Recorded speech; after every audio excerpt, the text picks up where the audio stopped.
Alors voilà, je présente le schéma électrique, ou plutôt électronique. Il y a une carte Arduino Due qui me sert en fait à générer des impulsions.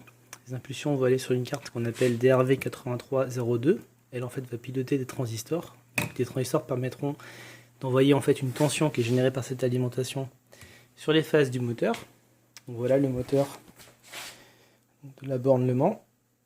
Et pour ce faire, j'ai un petit programme Arduino qui me permet de générer en fait ces impulsions au niveau des phases via un petit programme.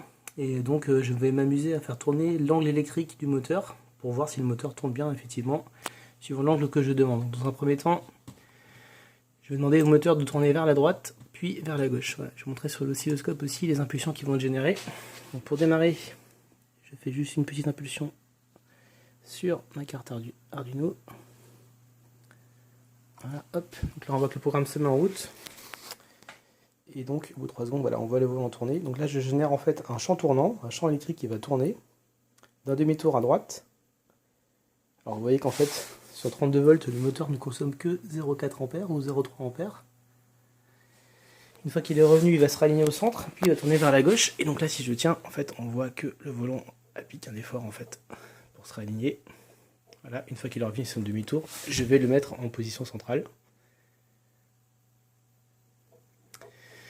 Donc là, je maintiens le champ en position centrale, donc on voit qu'en fait, c'est comme si on avait en fait un ressort. Voilà, et puis à la fin, j'arrête la génération. Alors au niveau de l'oscilloscope, on peut se rendre compte, si je refais une séquence des impulsions qui sont générées donc aux bornes des transistors, puis donc au niveau du moteur. Donc là, je génère les différentes impulsions. Je module la largeur des impulsions pour obtenir en fait un champ tournant. Voilà, ce qui permet de faire tourner le moteur.